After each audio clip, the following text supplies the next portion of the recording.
Bonsoir. On, on a concocté avec le Centre national du livre quelques mouvements de Homère. Vous entendrez Ulysse aux prises avec les sirènes, avec de Caribe en Scylla. Et en parlant de sirènes, vous aurez aussi, Claire vous lira un extrait de La Petite Sirène de Andersen. Et puis ensuite...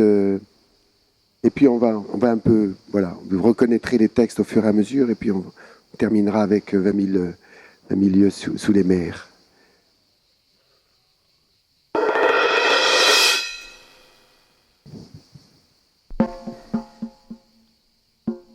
Ébloui par les éclats du soleil jouant avec les vagues, Ulysse avait du mal à discerner les 12 bateaux de sa flotte.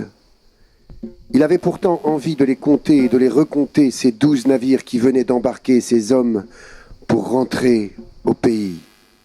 Il était fier de les ramener chez eux. Il se sentait soulagé et enfin libre. Même si nombre des compagnons d'Ulysse avaient perdu la vie durant ces années de guerre, il lui restait plus de 500 soldats vivants, des hommes qui avaient pris l'art de se battre, mais qui avaient aussi pris goût au sang et au pillage. Ses compagnons sauraient-ils reprendre le cours paisible de leur vie après une telle boucherie ? Avant la guerre, ils n'aspiraient qu'à cultiver leurs champs pour les uns, à pêcher leurs poissons pour les autres.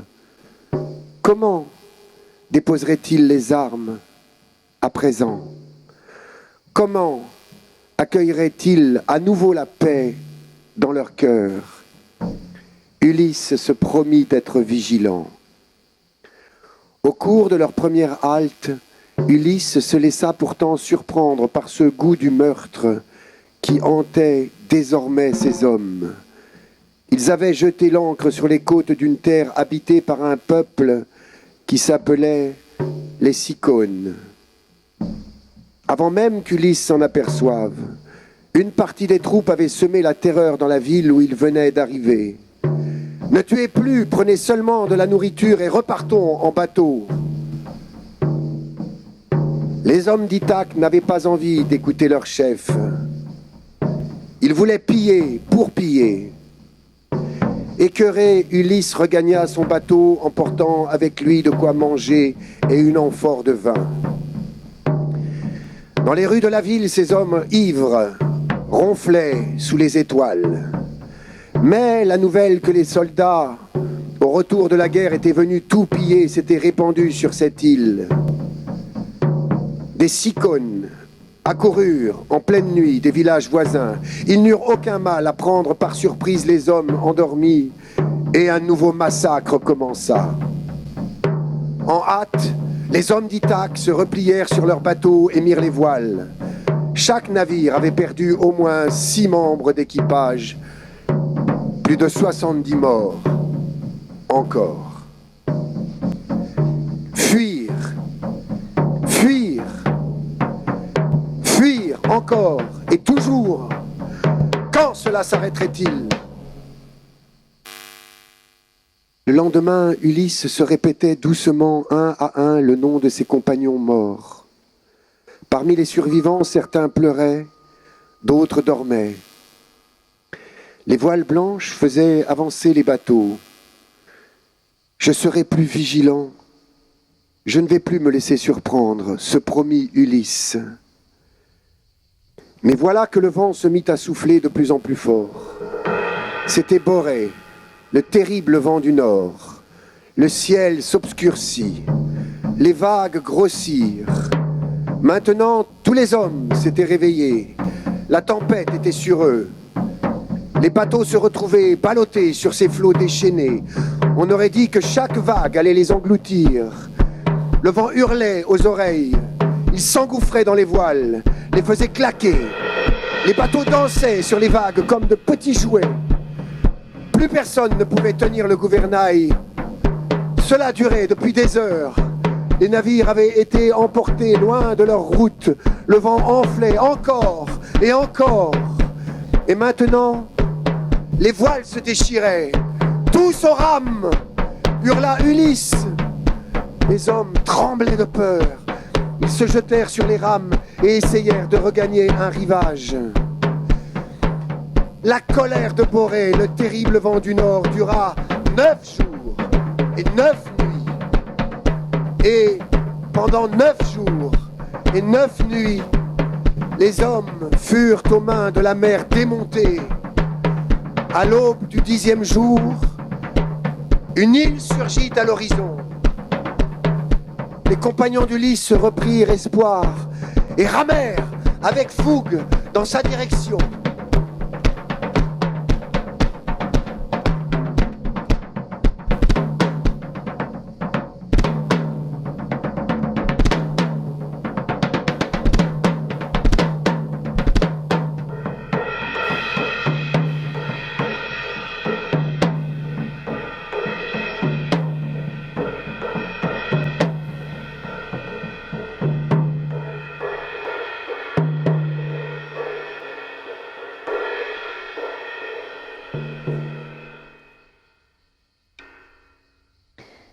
Tout au fond de la mer, l'eau est si bleue qu'elle ressemble aux pétales du plus beau bleuet. Elle y est aussi claire que le verre le plus pur, mais elle est très profonde, si profonde qu'aucun câble d'encre ne pourrait atteindre le fond. De nombreux clochers devraient être posés les uns sur les autres pour atteindre la surface de l'eau. Dans ces profondeurs vivent les habitants de la mer. Pourtant, n'allez surtout pas croire qu'on ne trouve là que de blancs fonds sablonneux. Pas du tout, il y pousse les arbres et les plantes les plus étranges. Leurs tiges et leurs feuilles sont d'une telle souplesse qu'au moindre mouvement de l'onde, elles s'agitent comme n'importe quel être vivant. Tous les poissons, petits et gros, se faufilent entre les branches comme le font les oiseaux dans les airs. Le château du roi gît au plus profond des flots. Ses murs sont de corail et ses longues fenêtres gothiques sont de l'ambre le plus clair qui soit. Le toit est fait de coquillages qui s'ouvrent et se ferment suivant les courants marins. Quel tableau! Chacun renferme une perle éblouissante. Une seule suffirait à parer majestueusement la couronne d'une reine. Durant de longues années, le roi de la mer était resté veuf. Mais sa vieille mère tenait la maison. C'était une femme pleine de sagesse, mais très fière de son rang aussi. Ne se déplaçait-elle qu'avec 12 huîtres sur sa queue, alors que les autres personnes de qualité ne devaient en porter que 6. On la vantait aussi très souvent, surtout pour l'amour qu'elle portait aux petites princesses de la mer, ces petites filles. C'étaient 6 charmantes enfants. La plus jeune était la plus belle de toutes. Sa peau était si claire, son teint si délicat, comme un pétale de rose, ses yeux aussi bleus que le plus profond des lacs. Mais tout comme ses sœurs, elle n'avait pas de pieds. Son corps finissait par une queue de poisson. Elle pouvait jouer là-bas dans le château à longueur de journée, dans les grandes salles où des fleurs vivantes poussaient le long des murs. Les grandes fenêtres d'ambre étaient alors ouvertes et les poissons pouvaient entrer, tout comme chez nous les hirondelles, bien souvent viennent volter dans les maisons lorsque nous les ouvrons. Mais les poissons filaient droit sur les princesses. Ils venaient manger dans leurs mains et se laissaient caresser. Devant le château, il y avait un grand jardin avec de grands arbres d'un bleu profond et d'un rouge éclatant. Ses fruits brillaient comme de l'or et les fleurs ressemblaient à un feu ardent, car leurs tiges et leurs feuilles tremblait sans cesse. Le sol, quant à lui, était recouvert du sable le plus fin, mais il était bleu, telle une flamme de soufre. Le tout était couronné d'une étrange lueur bleutée, et ainsi plongé au beau milieu des nues, on aurait cru être bien haut dans le ciel, plutôt qu'au fond de la mer. Par temps calme, on pouvait apercevoir le soleil qui ressemblait à une fleur pourpre, dont le calice déversait toute sa lumière. Chaque princesse avait son petit lopin de terre où elle pouvait jardiner et planter comme bon lui semblait. L'une lui donna la forme d'une baleine, une autre préféra lui donner la forme d'une petite sirène, tandis que la cadette lui donna une forme parfaitement ronde, comme celle du soleil. Tandis que les autres sœurs décoraient leur jardin avec les objets les plus bizarres, elle ne voulait que sa jolie statue de marbre, un beau garçon taillé dans une pierre blanche éclatante, qui, à la suite d'un naufrage, avait échoué au fond de la mer. À côté de sa statue, elle planta un saule pleureur rose qui poussait merveilleusement, laissant tomber sur elle son feuillage frais et caressant, le fond sablonneux et bleuté de son ombre, au ton mauve qui ondoyait tout comme ses branches. On aurait cru que la cime et les branches jouaient à s'embrasser. Pour elle, nulle joie n'était plus grande que d'écouter les histoires du monde des hommes là-haut. Leur vieille grand-mère devait alors leur raconter tout ce qu'elle savait sur les navires et les villes, les hommes et les animaux. Et surtout, elle trouvait étrange et merveilleux que là-haut, sur terre, les fleurs aient un parfum, car tout au fond de la mer, elle n'en avait pas. Ou que les arbres soient verts et que les poissons que l'on voyait dans les branches chantaient si joliment et si haut que ça en était un vrai plaisir. Leur grand-mère les appelait des poissons, car autrement, elle n'aurait pas pu comprendre, puisqu'elle n'avait jamais vu d'oiseaux. Lorsque vous aurez 15 ans, dit-elle, vous aurez alors la permission de sortir de la mer et vous asseoir au clair de lune sur les rochers et de regarder passer les grands bateaux. Vous verrez des villes et des forêts. Cette année-là, une des sœurs devait avoir ses 15 ans, mais les autres, évidemment, non. Chacune avait un an de moins que la précédente, la cadette ayant 5 ans de retard en tout, avant de pouvoir quitter les profondeurs marines et voir à quoi ressemblait notre monde. Mais l'une promettait à l'autre de lui raconter ce qu'elle avait vu et ce qu'elle avait trouvé de plus beau le premier jour, car elle considérait que leur grand-mère ne leur en disait pas assez. Il y avait tant de choses qu'elles avaient soif de découvrir, mais aucune n'était aussi impatiente que la cadette, elle qui justement devait attendre le plus longtemps et qui était si calme et si songeuse. Plus d'une nuit, elle était restée à la fenêtre ouverte, contemplant les eaux sombres et bleutées que les poissons frappaient de leurs nageoires et de leurs queues. Elle pouvait apercevoir la lune et les étoiles, et à la vérité, elle brillait d'une pâle lueur, mais à travers l'eau, elle semblait beaucoup plus grosse qu'elle n'apparaissent à nos yeux.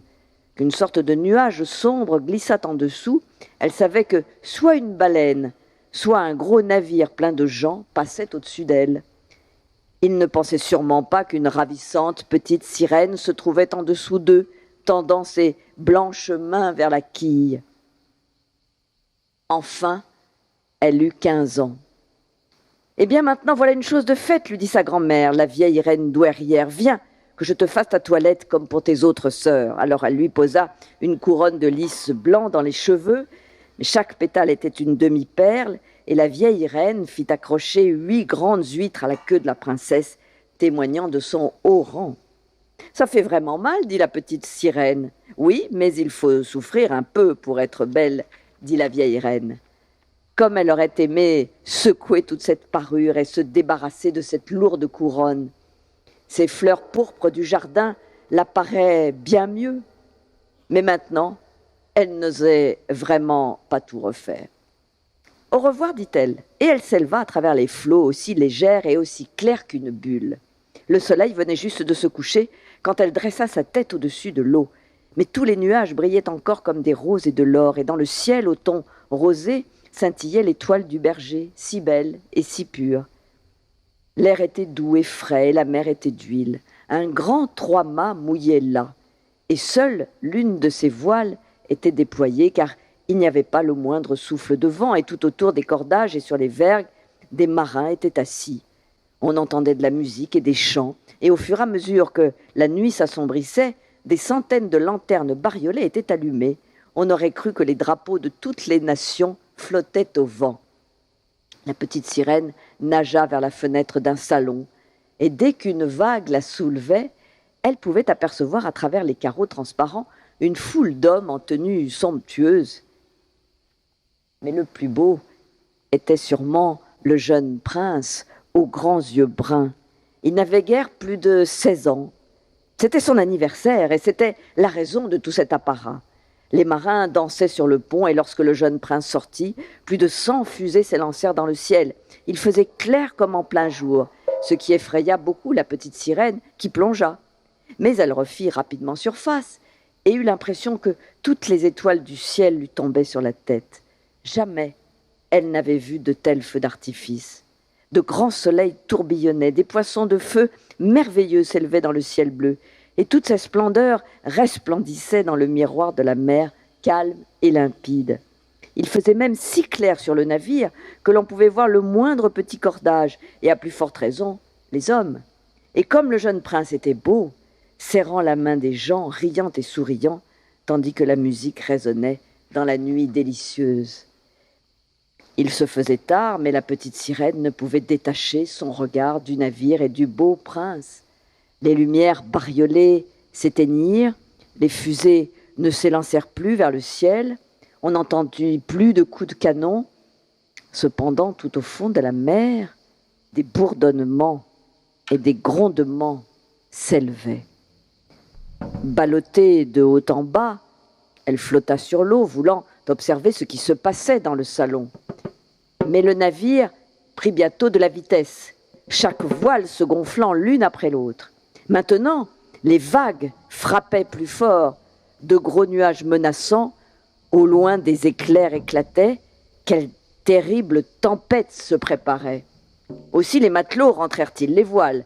Sur la mer déchaînée, le grand navire tanguait à une vitesse effarante, les flots s'élevaient comme d'immenses montagnes sombres voulant renverser le mât. Mais tel un cygne, le bateau plongeait parmi les hautes vagues et se laissait soulever par les flots qui s'amoncelaient. La petite sirène trouvait cette course très amusante, mais ce n'était pas le cas des marins. Le bateau grinçait et craquait, les grosses planches pliaient sous les coups violents de la mer, le mât se brisa en plein milieu, comme un roseau, et le navire roula sur le flanc, prenant de la gîte, tandis que l'eau s'y engouffrait. Alors la petite sirène réalisa que le bateau était en danger. Elle-même devait prendre garde aux poutres et aux débris du navire qui dérivaient. Pendant un moment, il fit noir comme dans un four, et elle n'y vit rien du tout. Mais dès que les éclairs éclatèrent, il fit de nouveau si clair qu'elle put reconnaître tous les passagers du bateau. Chacun se démenait comme il pouvait. Elle cherchait surtout le jeune prince, et elle l'aperçut lorsque le navire se brisa, sombrant dans les profondeurs de la mer. D'abord, elle en fut enchantée, car il venait maintenant à elle. Mais elle se souvint que les hommes ne pouvaient pas vivre dans l'eau, et qu'il lui était impossible de parvenir au château de son père, à moins d'être mort. Non, il ne devait pas mourir. Elle nagea donc parmi les poutres et les planches qui dérivaient, oubliant totalement qu'elle pouvait l'écraser. Elle plongea profondément et puis remonta à la surface parmi les vagues, rejoignant finalement le jeune prince qui était presque aux limites de l'épuisement, nageant dans cette mer déchaînée. Ses bras et ses jambes commençaient à se fatiguer, ses beaux yeux se fermaient. Sans l'intervention de la petite sirène, il aurait sûrement péri. Elle maintint sa tête au-dessus de l'eau et laissa les vagues les porter à leur guise. Au petit matin, le mauvais temps était parti. Du bateau, il ne restait plus une seule planche. Le soleil s'élevait si rouge et flamboyant sur la mer que les joues du prince semblaient renaître à la vie. Mais ses yeux restaient fermés. La sirène baisa son front haut et parfait et lissa ses cheveux mouillés en arrière. Elle trouvait qu'il ressemblait à la statue de marbre de son petit jardin au fond de la mer. Elle l'embrassa de nouveau et fit un vœu pour qu'il vive. Elle vit alors devant elle la terre ferme, les hautes montagnes au ton bleuté dont les cimes resplendissaient telles des cygnes couchés là. La côte était couverte d'adorables forêts verdoyantes et devant se dressait une église ou un cloître. Elle ne savait pas trop bien au juste. Enfin, c'était un bâtiment. Dans le jardin, des citronniers et des orangers poussaient, et devant la porte se dressaient de hauts palmiers. La mer dessinait là une petite baie. La mer était d'huile, mais très profonde jusqu'au rocher où le sable blanc et fin venait se déposer. C'est là qu'elle se dirigea, étendant le beau prince dans le sable, en prenant surtout bien soin que sa tête repose sous les chauds rayons du soleil. Maintenant, les cloches du grand bâtiment blanc résonnaient, et de nombreuses jeunes filles sortirent du jardin. La petite sirène nagea alors plus loin, derrière de hauts rochers qui émergeaient de l'eau. Elle se couvrit la poitrine et les cheveux d'écume pour que nul ne puisse apercevoir son charmant visage. Et elle surveilla celle qui viendrait découvrir le pauvre prince. Il ne fallut guère de temps pour qu'une jeune fille vînt jusque-là. Elle sembla être très effrayée, mais cela ne dura qu'un instant, puis elle alla chercher des gens, et la sirène vit que le prince revenait à la vie, souriant à tous ceux qui l'entouraient. Mais il ne lui sourit pas à elle. Après tout, il ne savait pas qu'elle lui avait sauvé la vie. Elle en fut si attristée que lorsqu'on l'emmena à l'intérieur du bâtiment blanc, le cœur en peine, elle plongea et reprit le chemin du château de son père.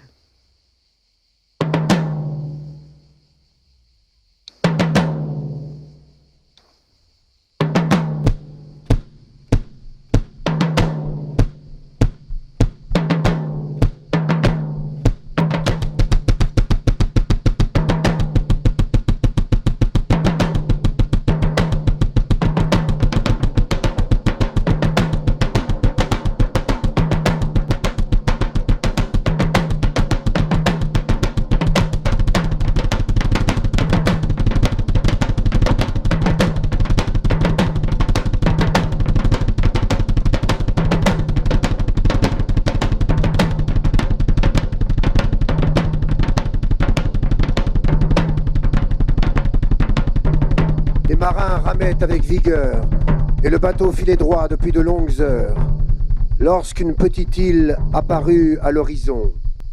On aurait dit un gros caillou noir posé sur la mer bleue. Quand le navire s'en approcha, le vent apporta avec lui les bribes d'un son mélodieux. Les sirènes, les sirènes. Aussitôt Ulysse bondit. Il distribua aux hommes d'équipage de petites boulettes en cire pour qu'ils se bouchent les oreilles. Certains hésitaient. L'un d'eux osa demander « Oh, Ulysse, on dit que le chant des sirènes est si beau, je rêve de l'entendre. Est-il vraiment nécessaire de se boucher les oreilles ?» Mais le roi d'Ithaque fut inflexible. Vous devez absolument éviter de vous écouter, de les écouter, sinon vous en mourrez. Circé m'a bien prévenu. Allez, vite ! Ils avaient presque tous obéi lorsque l'un d'eux s'aperçut qu'Ulysse, lui, ne se bouchait pas les oreilles. Mais, et toi, capitaine ? Sans répondre, Ulysse avait attrapé un gros cordage. Il plaqua son dos contre le mât du navire et donna l'ordre qu'on l'attache avec cette corde et serrer fortement les nœuds. Étonnés, les marins obéirent. Le son porté par le vent s'amplifiait. Ils bouchèrent tous leurs oreilles, tous, sauf Ulysse. Plus le bateau s'approchait de l'île, plus l'impatience d'Ulysse grandissait. Il fut bientôt suffisamment près pour que le son mélodieux que lui apportait le vent se transforme en chant. Jamais il ne lui avait été donné d'entendre musique aussi envoûtante. Il ne comprenait pas les paroles prononcées, mais elles coulaient en lui et lui caressaient l'âme. Le chant se faisait tour à tour ruisseau timide serpentant paresseusement dans une prairie, fleuve impétueux emportant tout sur son passage, cascade cristalline ricochant sur les pierres d'une rivière. Oui, le chant des sirènes portait en lui toute la musique de la terre. Il était vol gracieux des oiseaux et des papillons, parfum entêtant des fleurs fraîchement écloses et des fruits mûris au soleil. Il était le sel de la mer, tempêtes et embruns, roulis des vagues voluptueuses sur l'océan. Ulysse se laissa emplir par les notes et les voix des sirènes. Et voilà qu'elle l'appelait. Ô grand guerrier, viens nous rejoindre. Confie-nous le récit de tes exploits. Donne-nous des paroles de suc et de sève. Ô grand Ulysse, viens chanter avec nous. Maintenant le bateau passait tout près de leur côte. C'est alors qu'il les aperçut.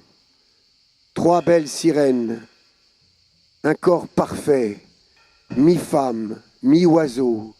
L'une jouait de la harpe, l'autre de la lyre, et la troisième agitait de délicats grelots suspendus à son poignet. Elles étaient là, assises au milieu d'une prairie couverte de fleurs. Envoûté, Ulysse tenta de défaire les nœuds qui l'attachaient au mât. Dans sa tête résonnaient les paroles de Circé.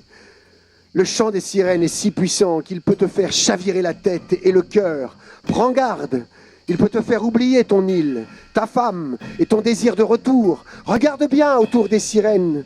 Les os de tous ceux qui ne se sont pas assez méfiés blanchissent au soleil. Mais Ulysse était comme ensorcelé. Il ne s'appartenait plus. Il ne vit pas les os des hommes qui avaient succombé avant lui au charme de ses manipulatrices. Plus rien ne comptait, sauf son désir de courir les rejoindre et de chanter avec elles.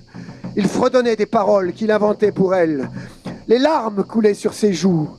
Il cria à ses hommes « Délivrez-moi! Desserrez cette corde par pitié !» Oubliez Pénélope et son bonheur auprès d'elle. Oubliez son île et son désir d'y retourner vivre en paix.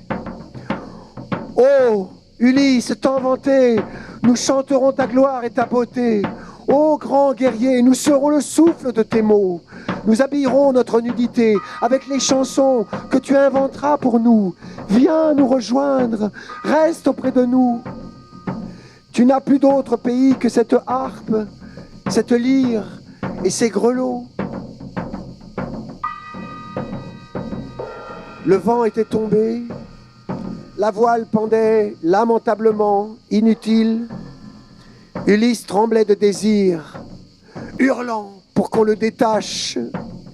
Ses lèvres, craquelées par le soleil et le sel, saignaient.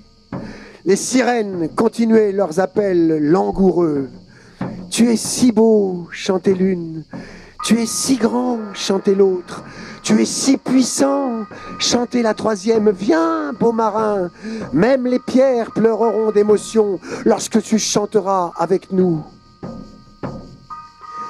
La tête pleine de braise, Ulysse commença à avoir des hallucinations. Il suppliait comme un mendiant. Il était pitoyable et grotesque, pantin désarticulé, insecte pris au piège d'une toile d'araignée. Mais ces hommes avaient empoigné leurs rames et ils tentaient d'éloigner le navire de l'île des sirènes. Tête baissée, oreilles bouchées par la cire, ils ne pouvaient entendre Ulysse. Plus le chant des sirènes se faisait caressant, voluptueux, plus Ulysse se débattait et plus les marins ramaient. Peu à peu, le navire s'éloigna de l'île. Le chant séducteur des sirènes diminua d'intensité. Quelques accords de la lyre et de la harpe pincèrent encore douloureusement le cœur d'Ulysse jusqu'à disparaître complètement. Un grand silence suivit, seulement rompu par les cris des mouettes et le clapotis des vagues sur la coque du bateau. Lorsqu'enfin l'île des sirènes ne fut plus visible à l'horizon, Euryloque ordonna que l'on détache Ulysse. Celui-ci revenait tout doucement à lui. Ces hommes retiraient leurs bouchons de cire en se donnant de joyeuses tapes dans le dos. Ils avaient été les plus forts. Ils en riaient de plaisir.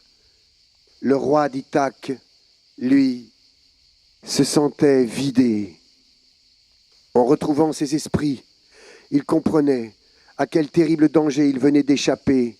Ce chant, cette musique, ces femmes oiseaux avaient bien failli le dévorer tout entier. Un peu plus, et ses os auraient blanchi aux côtés de ceux, des nombreux malheureux qui n'avaient pas su dompter leur attirance. mais il en gardait une poignante nostalgie, cette douleur que seule la musique peut procurer. Le bateau fendait les flots à bonne vitesse depuis plusieurs heures déjà lorsque le timonier, chargé de faire le guet, se mit à crier « Attention, là, à droite, il y a un gros récif. Nous fonçons dessus. » Aussitôt, le capitaine changea de cap et le bateau dévia de sa route pour ne pas heurter le récif. « Attention, là, à gauche, un autre !» hurla l'homme de garde. Hop! Un tour de gouvernail et le bateau changea encore de direction. Mais aussitôt, un nouveau récif surgit devant lui. En un instant, Ulysse prit la mesure du danger. « Nous sommes au niveau des roches errantes, dit-il à ses hommes. Ces récifs se déplacent, ils s'engloutissent et réapparaissent sans que nous ne puissions prévoir où. Il va falloir manœuvrer serré si nous ne voulons pas que notre coque soit déchiquetée par ces maudits rochers. » Ulysse empoigna le gouvernail et se mit à manœuvrer. Mais dès qu'il avait évité un rocher, celui-ci réapparaissait un peu plus loin. Il lui fallait avancer délicatement et anticiper les mouvements des roches. À bord, chacun retenait son souffle. Le soleil dardait ses rayons de feu. De larges rigoles de sueur coulaient dans les yeux d'Ulysse malgré le bandeau qu'il avait noué sur son front. Un bruit sourd de raclement se faisait parfois entendre, celui du frottement de la coque contre l'un de ces rochers. Enfin, après de longues heures à manœuvrer ainsi, Ulysse réussit à s'éloigner de la zone dangereuse sans que les pointes acérées aient percé le ventre du bateau. Lorsque les roches errantes furent loin derrière eux, les marins poussèrent de joyeux hurrahs et félicitèrent leur chef de les avoir tirés de ce mauvais pas. Le navire venait de s'engager dans un étroit défilé entre deux îles. Les cris de joie résonnèrent le long des parois rocheuses, se répercutant en écho. Ce que Ulysse et son équipage ignoraient, c'est qu'un monstre vivait sur chacune de ces îles et que leur hurrah venait de les réveiller. Le premier monstre s'appelait Caribe. Lorsqu'il se réveillait, il inspirait un grand coup et avalait toute la mer autour de lui, engloutissant au passage les bateaux qui avaient le malheur de naviguer à sa portée.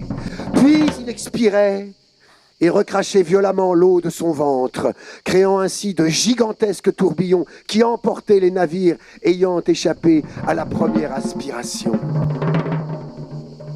Dès qu'il aperçut les remous, Ulysse comprit le danger et se mit à crier « Vite! Ramez! Ramez! Résistez au courant! Il faut nous éloigner le plus vite possible de cette côte !» La coque du navire semblait n'être qu'une coquille de noix ballottée sur les flots agités. Pris dans les remous, le bateau tournait parfois sur lui-même. Une vague plus forte que les autres s'abattait sur le pont et menaçait de les engloutir. Il tenait bon, malgré tout. Mais les marins, en ramant comme des forcenés pour résister au courant, s'étaient approchés de l'autre île. Ils venaient, sans le savoir, de tomber de Caribe en Scylla. En échappant au premier monstre, ils s'étaient jetés dans les bras d'un second monstre encore plus redoutable. Ils longeaient la côte de cette nouvelle île lorsqu'ils entendirent un jappement de chiots, un petit cri de bébé animal qui semblait être tout ce qu'il y a de plus inoffensif. Des sourires fleurirent sur les visages des marins éprouvés, soulagés d'avoir échappé à Caribe. Mais lorsqu'ils levèrent les yeux et découvrirent d'où provenaient ces bruits de chiots, les sourires disparurent. Celui qui jappait ainsi était un monstre doté de 6 têtes, avec chacune 3 rangées de dents pointues. De sa taille sortaient 6 autres têtes, celles de chiens féroces, et son corps se terminait par 12 pieds habiles à courir, pour rattraper ceux qui cherchaient à lui échapper. C'était Scylla. L'effet de surprise fut tel que le monstre eut le temps de se saisir de 6 hommes d'équipage avant qu'Ulysse ne donne l'ordre d'éloigner le navire de cette côte. En un instant, les 6 hommes furent soulevés dans les airs par le monstre. On aurait dit qu'il les avait pêchés. Ils hurlaient, se débattaient, appelaient Ulysse à leur secours comme des poissons frétillant au bout d'une ligne. Mais il était déjà trop tard. Chacune des monstrueuses têtes de Scylla déchiquetait un marin à belles dents. Épouvanté, l'équipage se mit à ramer avec une force exceptionnelle pour tenter de se mettre hors de portée, car nul doute qu'une fois son horrible repas fini, Scylla voudrait se resservir sur le bateau. Par chance, un vent favorable se mit à souffler dans les voiles et à aider les rameurs à prendre de la vitesse, et bientôt le bateau d'Ulysse fut loin de Scylla. Cette nuit-là, Ulysse ne dormit pas une minute. Ses compagnons, épuisés d'avoir eu si peur, ronflaient sur le pont. Mais le sommeil des marins était entrecoupé de gémissements et de plaintes. Il leur manquait la terre ferme pour les apaiser un peu.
Pendant quelques jours, le Nautilus s'écarta constamment de la côte américaine.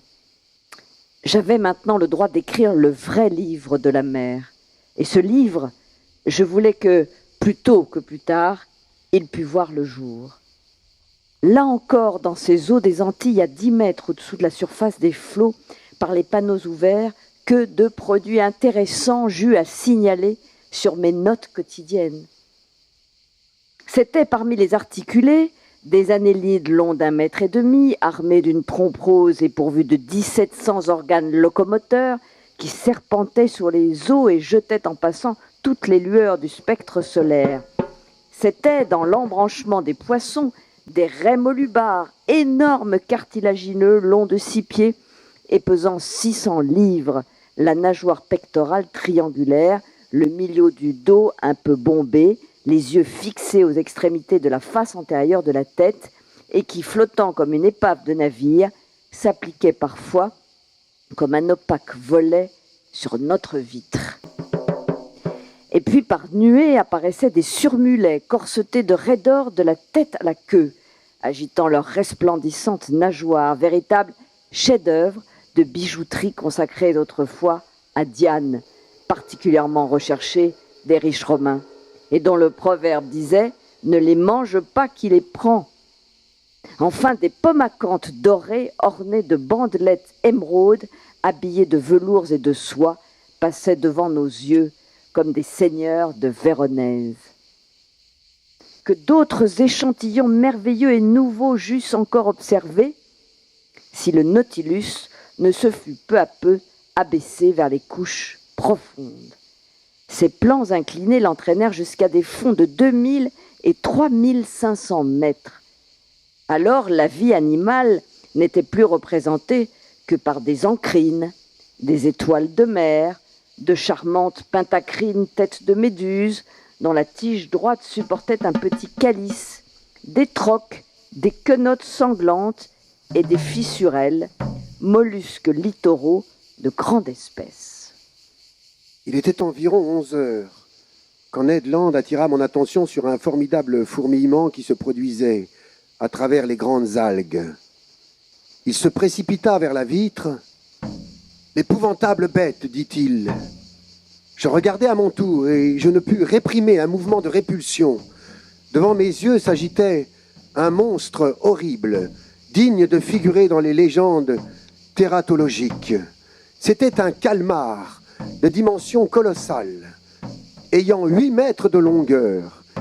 Il marchait à reculons avec une extrême vélocité dans la direction du Nautilus. Il regardait de ses énormes yeux fixes à teinte glauque.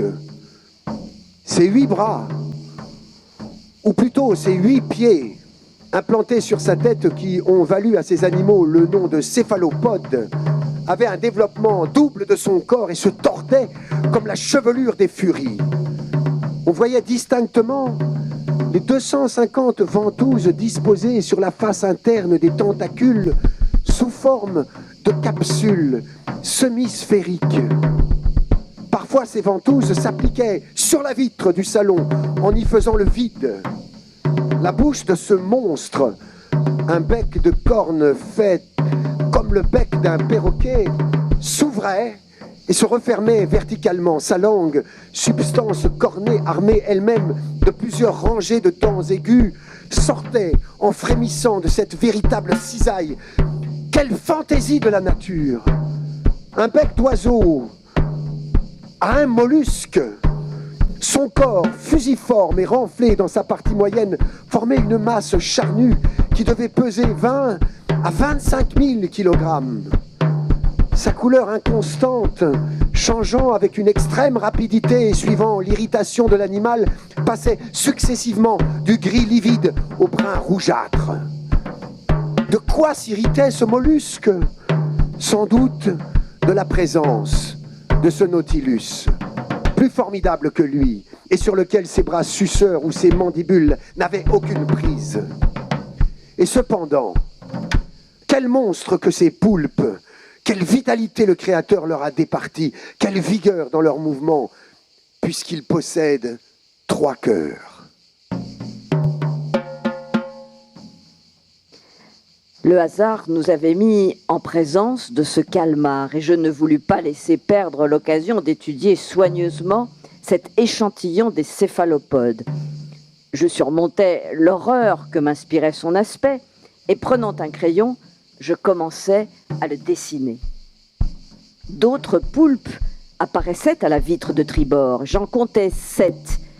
Ils faisaient cortège au Nautilus et j'entendais les grincements de leur bec sur la coque de tôle. Nous étions servis à souhait. Je continuais mon travail.